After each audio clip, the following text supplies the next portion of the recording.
My wife got back from her so-called business trip and snuggled up to me, but I pulled away. I've been sick as hell a couple of days ago, and I still felt like a ghost. But my own wife didn't even give a damn about my pale face or the mountain of meds clattering on the nightstand. Displeased, shut up her phone to dial up that childhood friend of hers. Hey, where you at? I'm in a crap mood, come cheer me up. That prick on the other end had the balls to chuckle and say, didn't you just get back home? You want to see me again? Now she shot me this dead-eyed look while heading out the door, replying I was this close to sleeping, but I guess I can't do that in my own damn bed tonight. I just sneered and called up my lawyer. Please get those divorce papers ready. Ellen and I have been dating for 4 years and married for 6. Every folks around us knew I worshipped her. Even when she told me she couldn't have kids, I still stayed with her. But as time passed, the way she treated me felt like she was this woman I didn't even recognize.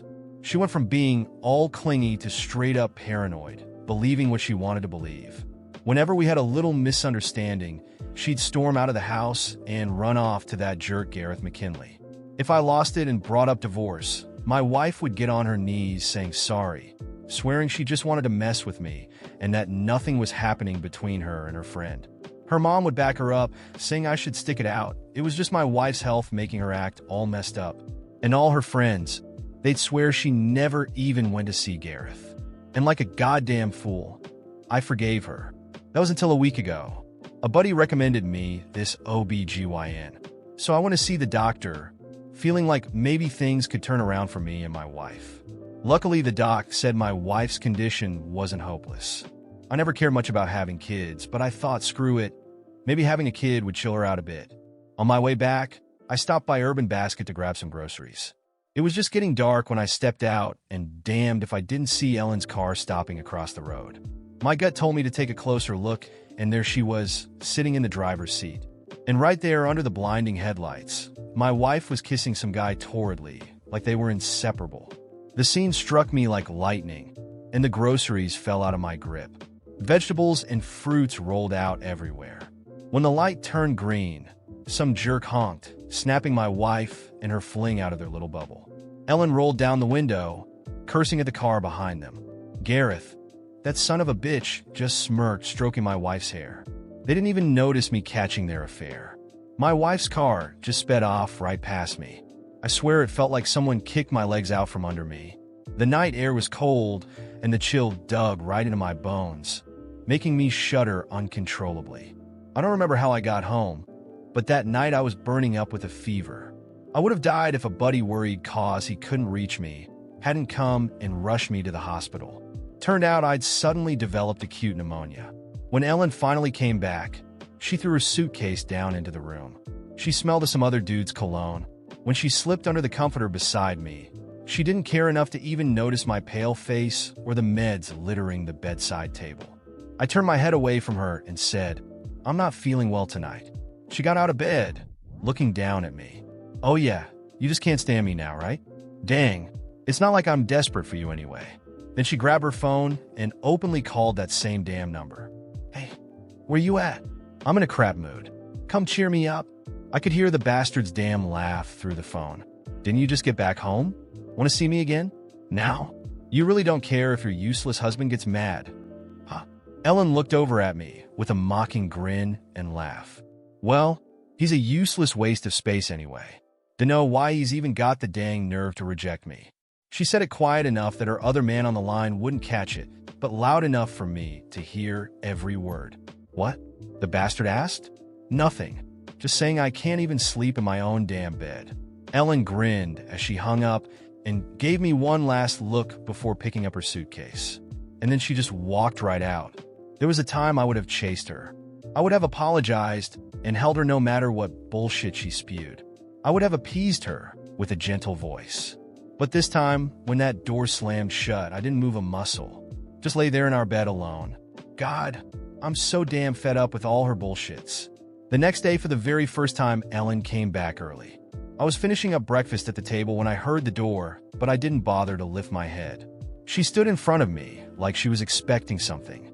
No breakfast set out for her like I used to do every damn morning. Her face yelled. She was pissed as hell, and then she slammed her phone down on the table. Go ahead, start your crap. Want to fight again? She was bringing up that first time she ditched me to run to Gareth all mad. Back then, I was just as pissed. Didn't call her, didn't text her all night. The next morning, I rolled up to her mom's place with divorce papers in hand. Ellen came rushing back looking white as a sheet and dropped to her knees in front of me, bawling her eyes out. But then Mom's excited voice burst out before Ellen could say a damn word. "Oh, my son. Happy birthday, baby. I meant to call you yesterday, but we were out in the fields all day. You ain't mad, right? Tell me, how did you and Ellen celebrate?" Ellen froze, guilt flashing across her face as she looked at me. "Yeah, my wife forgot my birthday, but she sure as hell remembered to go make out with her other man right in front of me." I snatched the phone back and pressed it to my ear, plastering on this big fake grin. "Nah, how could I be mad, Mom? You and Dad. You're the only ones who ever cared about me. If anyone's sorry here, it's me. Not being the son you deserve all these years." Hearing that, Mom quickly changed the subject, clearly worried I'd get upset. We kept talking. 30 minutes. Maybe not once did we bring up my wife's name. By the time I hung up, Ellen's face was all twisted up like she couldn't figure out what to do. Fine. It's your birthday, so I'll let that money slide for now. But it's a loan, you hear me? You're damn lucky to have a generous wife like me. You know that? And about yesterday, well, you know that was your fault. If you just talked to me nicely, I wouldn't have left. I ignored her, just went back to my phone and started chatting with some old buddies. She lingered there like a ghost until she muttered, "Fine, I'll go buy a cake. Make something nice for dinner, all right? I'll make it up for you tonight." I watched until the door clicked shut behind her, and then I opened my chat box with my supervisor. "Hey, Wesley, are you really planning on transferring to the branch? It's your hometown." "Sure, but what about living apart from your wife?" I shot back quickly. "Won't be a problem. She's about to be my ex-wife soon enough." The chat box showed she was typing, untyping, and typing again. Although it took her forever, she still sent a short reply. "All right, with you on the team, I'm sure the branch will make it." I checked the time, set my phone to silent, and crawled back under the covers. I was dead asleep right then. I heard this goddamn noise from the living room. My eyes barely even opened, and my mind barely awake when I felt these hands yanking me out of bed. "It's Ellen. Get your ass up. I invited my friends over for your birthday, and you're here sleeping? Get in the damn kitchen." I dragged myself out to the living room. There were folks jammed in every corner, trashing the place with empty soda cups and pizza boxes. I swear, I had never felt so enraged like this before. I clenched my fists, but eventually kept my cool. I decided to save some face for my wife, who invited them all. "Oh wow, didn't expect all of you to show up. All right then, how about I book us a table at a restaurant?" "Yeah, what?" "Nah, bro, eating out's damn expensive.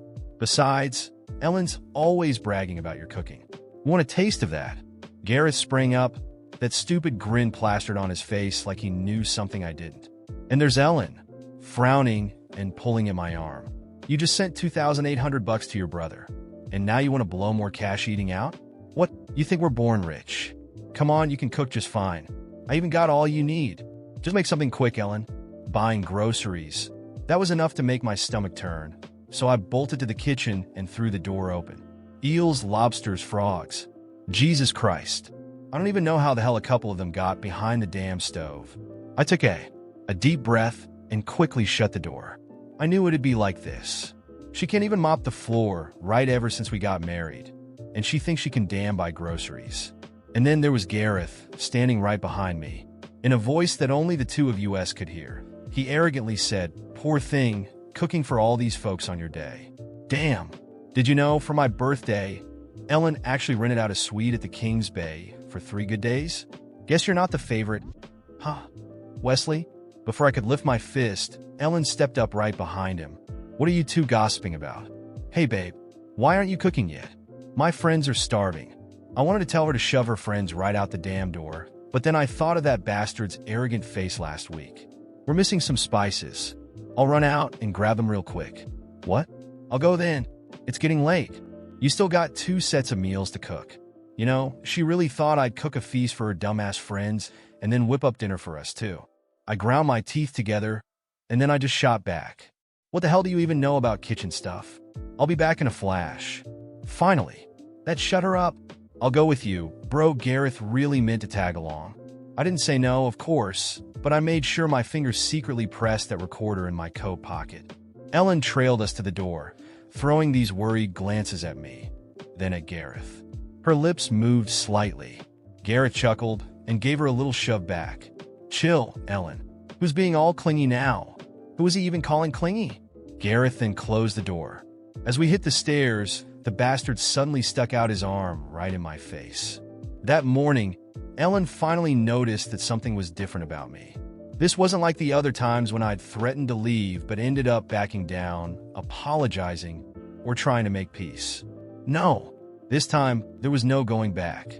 She walked into the kitchen, silently watching me, waiting for me to say something first. I just sat there, eyes fixed on my coffee, feeling her stare. She expected me to start an argument, to give her the opening she always used to twist things around. But I remained still, as if surrounded by a glass wall that kept her words and venom away.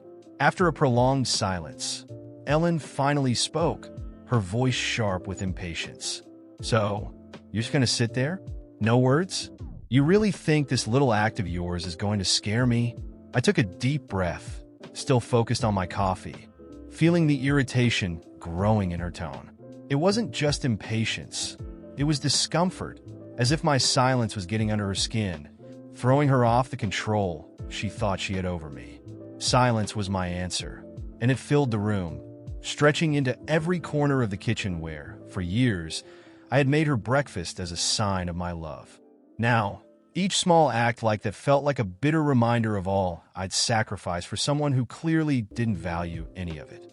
She kept staring at me, probably waiting for me to look up to give her some predictable response she could manipulate. But I stayed motionless, like a wall of stone, and I could see it was throwing her off. You know, Wesley, this silent treatment is pathetic, she said, voice dripping with contempt. You think you can scare me with this silent act? I know exactly what you're trying to do. For the first time, I felt a smile creeping onto my face. It wasn't the usual smile she associated with my kind, apologetic side. No, this was a cold, ironic smile, one that carried the weight of all the times I'd been stupid enough to fall for her games. I looked up, finally meeting her gaze, and for the first time, I saw a flicker of fear in her eyes. She hadn't expected this from me. That fear disappeared quickly, though, as she straightened her shoulders, determined to hold her ground. Don't worry, Ellen, I replied calmly. This time, there won't be any fights or drama. I just want peace. That's what I'm after now. I saw her expression shift, and for a moment, something that resembled concern crossed her face. Maybe for the first time, she understood that she was losing the control she thought she'd always had over me. The truth was, she'd lost that control the moment I saw her with Gareth, indifferent and guilt-free, right in that parking lot. She tried to mask her insecurity with a sarcastic laugh, as if my behavior didn't bother her. Peace, she said, voice dripping with mockery. Good luck finding that without me. You won't last a month on your own, Wesley. I was the only person who ever truly cared about you. It was the first time I truly laughed in a long time. Care about me? I asked, feeling the laughter bubble up. You think sneaking off to meet another man while your husband's in the hospital is caring? Or maybe caring is dragging me through the mud in front of your friends, making me cook while you entertain them? She narrowed her eyes, visibly annoyed, but I could see that my calmness was rattling her. Before, I would have tried to ease the tension.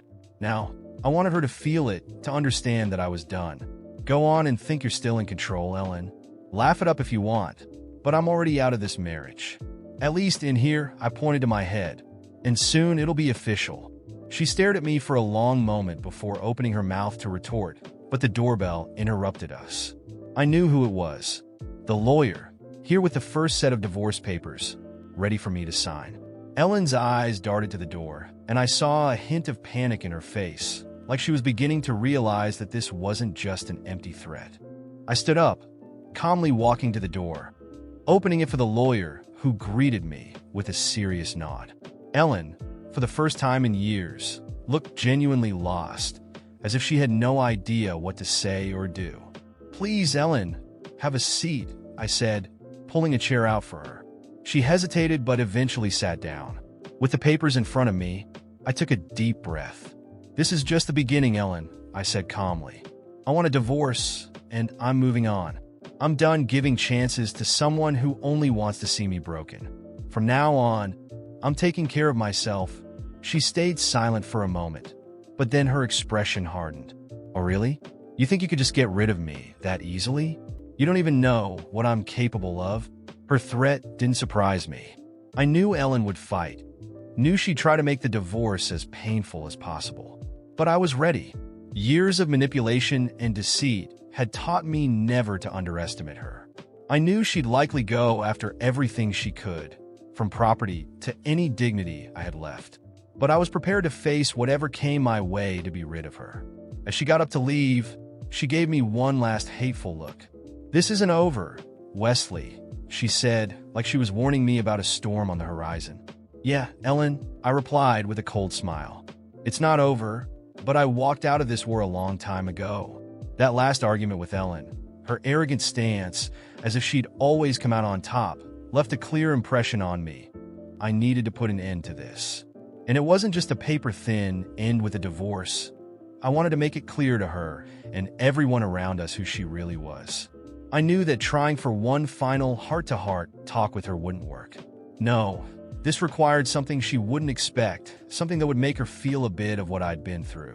And with that, I decided on my approach. My first decision was simple. I stopped covering up her lies. No more playing the loyal, quiet husband while she used Gareth as some close friend she was just helping out. The first chance came when my mother casually asked why Ellen hadn't joined us for a family lunch. In the past, I would have made up an excuse, saying she was busy with work or some engagement. But this time, I was direct. "To be honest, Mom, Ellen has other plans. With her friend Gareth, who she's been meeting up with over the weekends," I replied without holding back. Silence fell over the table. My dad stopped eating. My mom looked at me wide-eyed, and my brother just stared, waiting for more. I laid it all out, without drama, explaining everything I had found out and how I'd been holding on to it in silence for years, trying to salvage a marriage that, to her, was just a front. I wasn't looking for sympathy or support, but simply putting an end to the image of us as the perfect couple. The news spread faster than I'd anticipated. My mom, who'd always defended Ellen, was deeply disappointed, and soon mutual friends started reaching out, some to offer support, others to understand what had happened. No one knew about Gareth until now, and with everyone finally aware of the other side, Ellen started feeling the impact. At family gatherings, she was met with cold stares, and among friends, people no longer held her in the same regard. But I didn't stop there. Ellen was extremely concerned with how people saw her, especially at work, where she loved to present herself as the dedicated wife and reliable professional. I knew the truth about our divorce would ruin that image. So, I decided to have a straightforward talk with her boss, a conservative man, a close family friend, and someone who'd always respected me. I met him at a coffee shop and got straight to the point. "I know this conversation might feel out of place, but you deserve to know why Ellen and I are divorcing." He listened without interrupting, his face shifting from disbelief to disappointment. I didn't have to say much, just mentioned that Ellen had been spending her weekends with a friend and that it had been happening for some time. He thanked me, and though he didn't say anything further, I saw in his eyes that he'd take it seriously. I knew it wouldn't be long before he had a conversation with her. For Ellen, the fallout came swiftly. A week later, she stormed into the house, furious, accusing me of ruining her life. I simply stayed silent as she poured out the anger that, deep down, was a reflection of her own actions. "You told everyone, didn't you? Even my boss? Now he's looking at me like I'm irresponsible, and it's all because of you," she hissed, voice loaded with rage. I took a deep breath, staying calm, and finally replied, "Ellen, you did this to yourself. I just let people see who you really are. Nobody would judge you if you'd been honest with me, but you chose to betray my trust. And now that everyone knows, you want to blame someone? Blame yourself." She stormed out, slamming the door, and I didn't stop her. I knew that every slammed door was another link breaking between us, and for the first time, I was more than okay with that.